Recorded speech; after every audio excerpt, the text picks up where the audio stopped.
Magna is one of the world's largest suppliers to the automotive industry, and in fact, we're the #1 auto supplier in North America. And I like to brag to my family and friends that our closest competitor in North America is half our size. So therefore, it's a very great pleasure that I welcome you here today on behalf of our great company.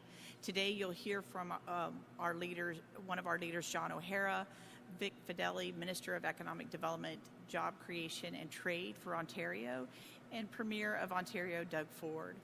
Following the remarks, we'll take a few questions before concluding the event. And please let me introduce you to John O'Hara, President of Magna's Body and Chassis Product Group. And with that, I'm going to turn it over to John. Thank you, John.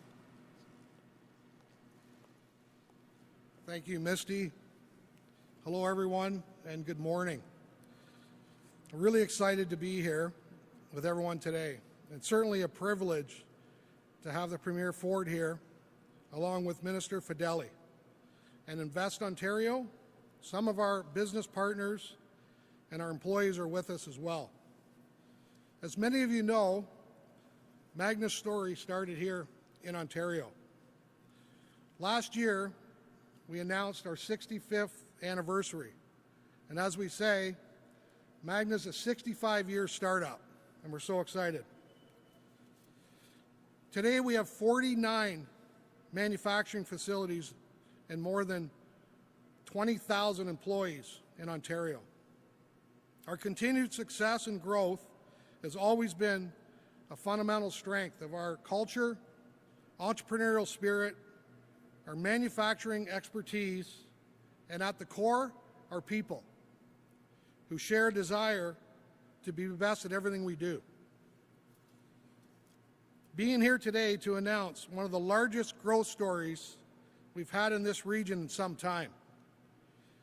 It's an important step in our journey, and it's aligned with our future strategy. It's a great honor for me to announce that we're starting up a 490,000 square foot facility to house battery trays for Ford Oakville, as well as other OEMs in the future. In addition to Brampton, we're also growing in some of our existing facilities across 5 cities in Ontario. Our leaders are here today. I'll point you to some of them over here today that are making also an investment in other parts of Ontario. With a laser focus in delivering high-quality systems and game-changing technologies for our customers and ultimately their customers is something to be proud of. I want to conclude by thanking the Ontario government for your ongoing support to Magna. Thank you, Doug. I want to thank our employees, who I believe are some of the best in the business. And now I'd like to turn it over to Minister Fedeli to come to the podium to say a few words. Vic?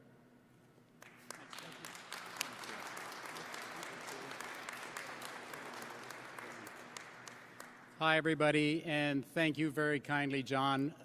Hi, this is just really excited to be here at Magna today to celebrate a true Ontario success story alongside Premier Ford, MPPs Gallagher, Murphy, McGregor, and Sandu. And joining us are the teams from Invest Ontario, who are our financial partner on this investment deal, and Toronto Global, who played a key role as the very first point of contact about a year ago in landing Magna here in Brampton. So, John, thank you and your incredible team at Magna for another investment in Ontario. This is fantastic news for our auto sector and for our workers, for our families all across the province. As you heard John say, Magna started right here in Toronto more than 65 years ago as a tool and die manufacturer. Over the years, they've grown significantly and are now one of the world's largest automotive suppliers. They have 168,000 employees around the world in 29 different countries. The company represents the hard work, the determination, and the innovation that Ontario is known for. And we're proud to say that Magna is a key part of Ontario's end-to-end electric vehicle supply chain. Businesses like Magna need the right conditions to grow, And that's why our government continues to create a competitive business environment and attract new investments like the one you're going to hear about today. Through our Driving Prosperity Plan, that's a 10-year plan to transform Ontario's automotive supply chain, we're ensuring that the cars of the future and their parts are built right here in Ontario by Ontario workers. We're proud to share that companies like Magna continue to invest in Ontario because we have everything here that they need to succeed. So again, congratulations, thank you to the team at Magna for making us feel so welcome here. And now it's a great pleasure to turn the podium over to Premier Ford to tell you about this exciting investment.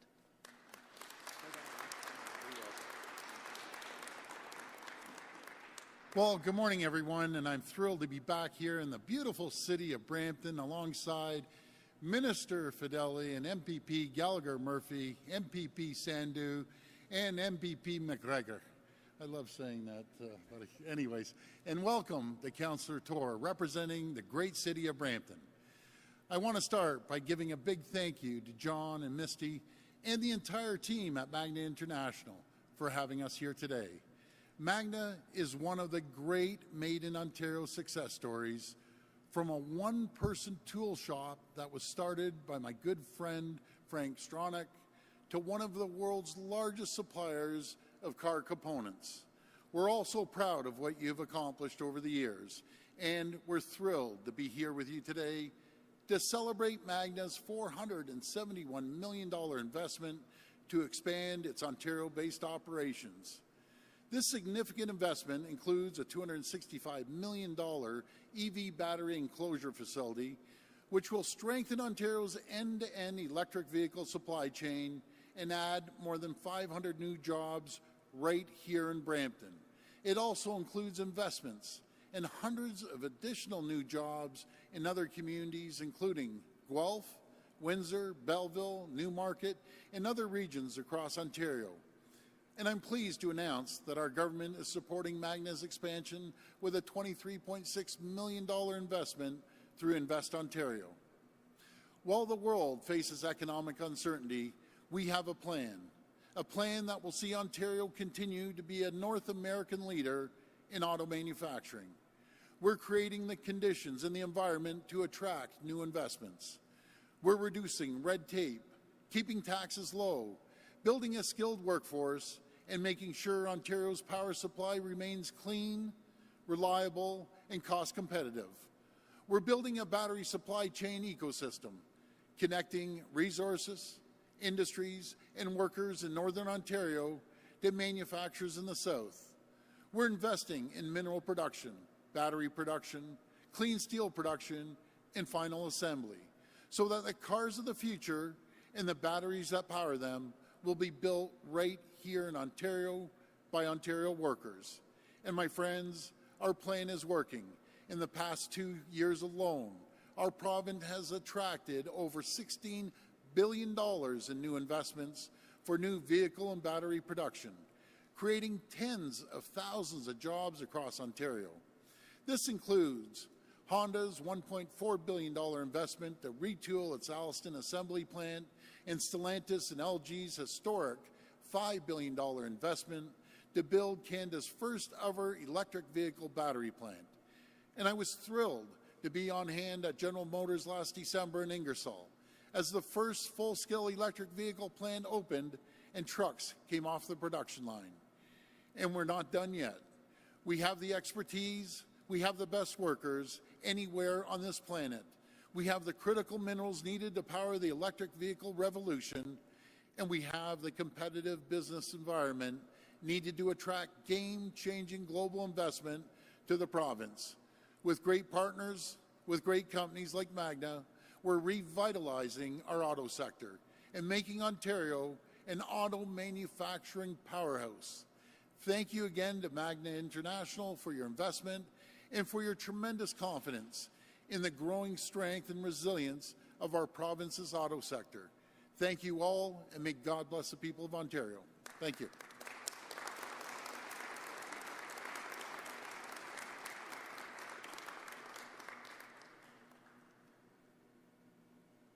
Miss? that concludes our remarks for today. I think we're going to open it up for questions, and so I'll step back and direct away. And I thought you were going to take the questions for me, Misty. Okay, let's try to stick on Magna, but let's see how this one goes. We'll now go to the floor for questions. Just a reminder, it's one question and one follow-up. If reporters could please identify yourselves by name and outlet, and we'll try to get to as many of you as possible. Thanks. Morning, Premier Liam Casey with the Canadian Press. Good morning. Wondering, what are the specific recommendations you made on sustainability and certainty to the feds on the healthcare deal? Well, we sat down, had a conversation with all the premiers, and we're very confident we're signing this deal. We're going to move forward, but it's all about sustainability, making sure that there's not a fiscal cliff that we fall off in year 5 or also in year 10. We want certainty to make sure that when it comes to home care, long-term care, that there's funding there. It's absolutely critical that we can't just be funding all of a sudden it falls off the cliff in year 5. I'm confident that they're going to meet the needs of all the provinces and territories. We have a great team of premiers across this province. We stick together, and we're all on the same team, including the federal government. We want to continue having the greatest healthcare system anywhere in the world right here in Ontario. Thank you. Thank you. Who sent out the donation request to developers and other stakeholders for your daughter's stag and doe? Well, again, we're going to go back to this again. Well, first of all, I know the rules. I've been in politics for years, and I was 100% cleared with the Integrity Commissioner. But my daughter has a personal life. I don't get involved in that. You know, we've known tens of thousands of people over the years, and I don't sit there with a checklist as they're coming through the door. But I can tell you, this is the first time in Canadian history you go after any premier's family, which there used to be an unwritten rule, you don't do that. Go after any mayor's family, any prime minister, but I guess when it comes to us, there's different rules, and it's just, in my opinion, it's absolutely ridiculous. About $150 stag? You got to be kidding me. Anyways, next question. Hey, good morning, Premier. Colin DeMello with Global News. Just before I start, that was a touching tribute yesterday to Hazel McCallion that you gave. Thank you. Do you know how much money your family raised from that stag and doe in total? How much of it came from developers? And who did that money go to specifically? Oh, you got to be kidding, Colin. You know something? You've known us for years. No one can influence the Forge. No one, first of all. Not to mention a $150 stag ticket. You know, we know tens of thousands of people, Colin. You've known our family for years. We open the door, no matter if it's a Ford Fest, that's 6,000 people show up in a matter of 5 hours, or any other event. You know something? The boys took care of that. I was glad to see people came by. And by the way, the vast majority of people were there. My daughters are all, well, 3 out of 4 are with police officers. The place was packed full of police officers. And by the way, they're champions. We support them. And that's what I have to say about this, Colin. Okay, I appreciate it, Premier. I understand that the Integrity Commissioner cleared you. The Integrity Commissioner said as much. But that process, much of it is confidential. Are you willing to waive that confidentiality in the interest of transparency so the public can see what you shared with the Integrity Commissioner and what the Integrity Commissioner said to you? Colin, my daughter is a private citizen. I don't know what you don't understand. Colin, it was my daughter's stag. They went out, we opened the doors, the vast majority of people just walked through the backyard. It was a regular stag like you may have when your kids get older, Colin. But there has to be a point. You have to have journalistic integrity. We're talking here about Magna, we're talking about job creation, and you want to talk about a $150 stag.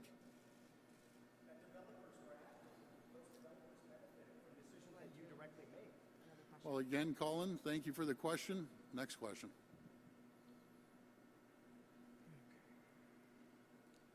Morning, Premier. Alan Hale from Queen's Park today.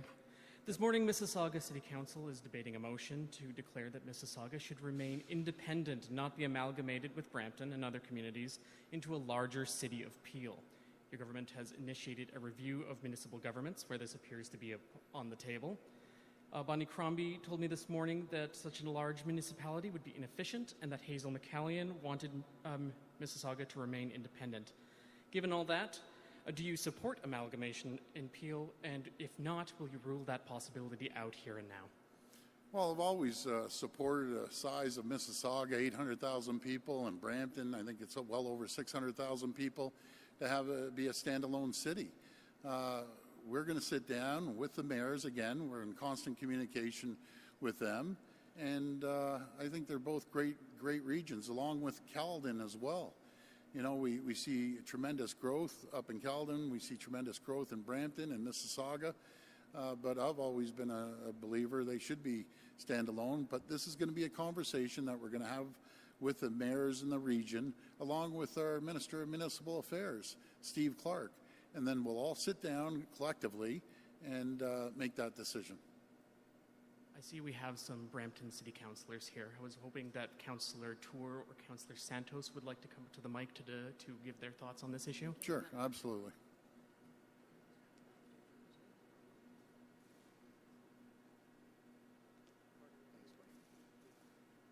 Hi, good morning.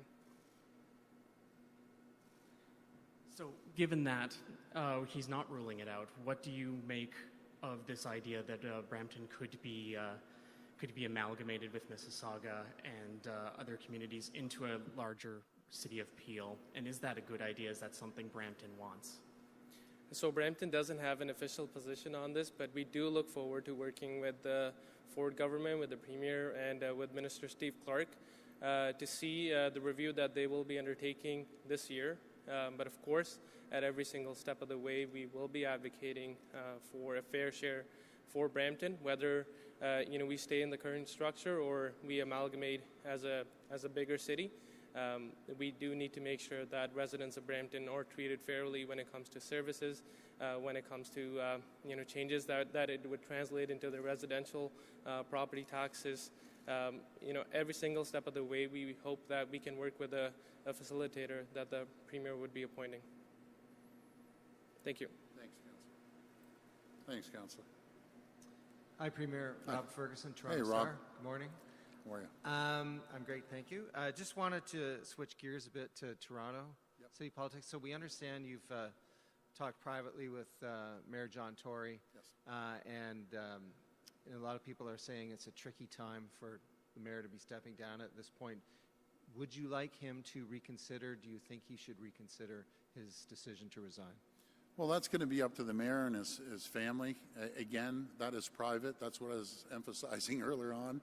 There's your private family, and then there's business. And I can tell you, Mayor Tory has been a phenomenal partner.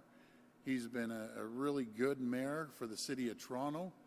And just in my opinion, it's not time to change. Everything's going tickety-boo in Toronto, working well with the federal and provincial government. And what happens in their private life is strictly up to the mayor and their family.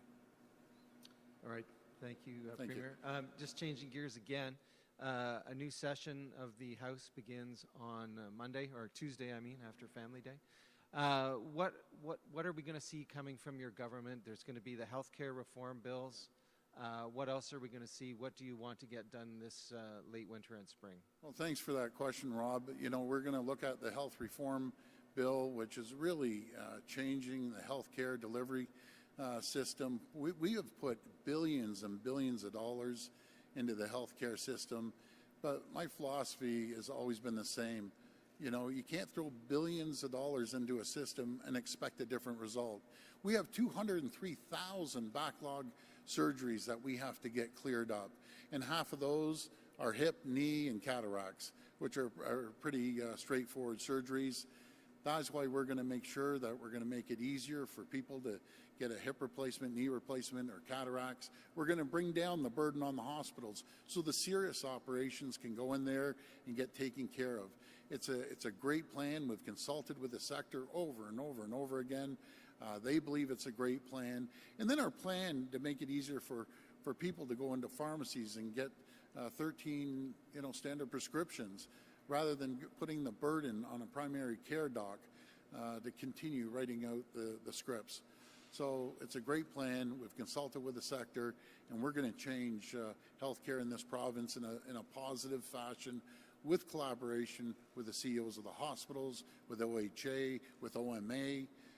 So it's going to be a collective decision. Hi, Premier. Laura Stone, Globe and Mail. Hi, Laura. Hi. Back to your comments about Mayor Tory. Can you expand? You say it's a private matter, but he did resign after he admitted to an inappropriate relationship. So you say that you don't think it's time to change. So are you urging the mayor to reconsider his resignation now? Well, first of all, thank you for the question, Laura, but that's up to the mayor. This is very personal. It's very private. I'm not going to comment on his private issue with his family at all. I'm just looking on a perspective of the largest city in Toronto, the incredible relationship we have had with Toronto, building the largest transit system in North America, getting people of the cars into the transit, but so many other projects we worked well on. And I think everyone has seen the good job that Mayor Tory has done. The guy's a relentless worker. I don't even think, I always say I don't sleep, but I don't think he sleeps either. He's up at 5, he's out there, and the guy doesn't stop till midnight. We've had late night conversations. So is he the best thing that we have in Toronto? Yes, he is the best thing. And let's not upset the apple cart for a personal issue he's dealing with. He's a really, really good mayor, and let's move forward. Do you think it's fair that he's staying on to try and pass his budget now? I think it is, because he was the one who put the budget together. I think it's good for Toronto, all Torontonians, that we get this budget through. And I just want to wish him all the best. And that will be up to him to decide what he's going to do. But I'll work with any mayor. I think I've shown people, I don't care who's mayor, but I really respect and appreciate the work that we have done together, the mayor and I. We get things done when we work collaboratively and cooperatively together. Hi, Premier. Dave Lau with CBC News. Hi, Dave. Are you afraid that the expanded mayoral powers that you gave to John Tory would backfire if your government, if a Liberal or more left-leaning mayor gets into office? Well, if a lefty mayor gets in there, God help the people of Toronto. We saw it before when Rob was there. Taxes going through the roof, out of control spending, worrying about, lining the pockets of City Hall's coffers. We have a different philosophy. Our philosophy is put money back into the taxpayers' pockets, reinvest into companies, and that's how you have a thriving economy. But folks, I'll tell you, if a left-wing mayor gets in there, we're toast. I'll tell you, it'd be a disaster in my opinion. And so I believe Mayor Tory has done a great job on economic development, making sure we build great transit systems, and keeping taxes as low as he can at the rate of inflation. And that's what we need. So that's my opinion on that. Would you rescind those powers? No, I'm sorry. I apologize. No, I would not rescind them. The people will hold the politicians accountable, no matter if it's a federal government, be it myself, or the mayor of any city out of the 444 municipalities. That's what I love about democracy. If you don't like him or her, the leader at the time, guess what? In 4 years, you get to replace them. And that's a fantastic system. So, no, I wouldn't rescind them. Matter of fact, I want to expand them. This will be the last question. Good morning, Premier. Manan Gupta from Road Today. Hi. Starting tomorrow at the auto show, we are going to see a big galaxy of electric vehicles, especially starting with Project Arrow. So I want to, first of all, congratulate Team Ontario for bringing Canada's first zero-emission vehicle to fruition. Going on that direction, I was wondering if you or the Honourable Minister could throw some light on the possible plans to train the existing and the future workforce to enhance the electric vehicle ecosystem in Ontario, because we need to prepare our workforce to really build up the electric vehicle mega hub. Thank you. Excellent question. Before I hand it over to Vic here, we've created the environment and the conditions for companies to come here that, those conditions weren't here. Companies were leaving. Over 300,000 people lost their jobs under the previous government. As we stand today, there's over 500,000 people employed more than there were in the previous government. There's 380,000 jobs available because we created that environment. We're in a competitive market worldwide right now, and if we don't attract companies, guess what? They're going down the south, they're going to Mexico, they're going over to Europe or Asia, but we've created the conditions to be a powerhouse in North America. We've cut $7 billion of burden off the backs of companies. We've seen $16 billion of investment, and that's just going to continue to grow, creating 10,000 jobs right here in Ontario. Because do you know what the key is here? We have the best workforce. We have the most talented workforce anywhere in the world, not to mention colleges and universities. They're second to none. I know Vic and I, when we're out there selling Ontario, our biggest selling feature is the quality of life and the quality of people that we have here in Ontario. I'll put our team, Ontario, up against any jurisdiction in the world. And as for the training, we're investing into training, into the trades, and also these companies like Magna's of the world, they're investing in training their people. So we're ready. Keep investing in Ontario. There's still a lot more announcements coming. This is just the beginning. We are an economic powerhouse in North America. Vic, I'll pass it over to you. Thank you for the question. You know, John and I were talking earlier with the Premier, and John was saying, when you do an expansion like this, 6 different plants from Windsor to Belleville and Penetanguishene and places in between, there's a lot of what they call execution risk. But that is mitigated here in Ontario, as John would say, because of the people that we have. You know, we graduate 65,000 STEM grads every year, science, technology, engineering, and math. We have 24 colleges and universities that have specific auto programs. So we've done everything for these companies to mitigate the risk. You know, when they look all globally and make their decisions, they end up choosing Ontario because they know they can rely on the people here, because we continue to produce these graduates and spend so much time. We have a skills development fund through the Ministry of Labour that is specifically designed to help train the people in the jobs that are needed today, and that's why we're landing, as the Premier said earlier, more than $16 billion in investments in the last 24 months. Thanks. To Premier Ford. As a Brampton resident, you know, we always welcome your visits to Brampton with major announcements. So when is the next visit due? I don't know. It seems like I should go back to my own residence. I always tell everyone, when Carl and I got married 35 years ago, we lived on Clark Boulevard for 5 years on Lisa Street, and I love the people of Brampton. And I just want to thank the people of Brampton for electing all the ridings, every single riding in Brampton, elected a great PC member that's representing the people of Brampton, no matter if it's a medical school or the new hospital or the expansion of companies here. Brampton's just one of the best places anywhere in the world to raise a family, to start a business. And I feel like I'm here almost every single week. So that's good news for the folks of Brampton. And I just want to thank Magna once again for having the confidence in our government, having the confidence of the people of Brampton to invest right here and other jurisdictions across Ontario. We're very, very, very fortunate. So much, everyone. Okay, thanks, everyone. All the very best. God bless.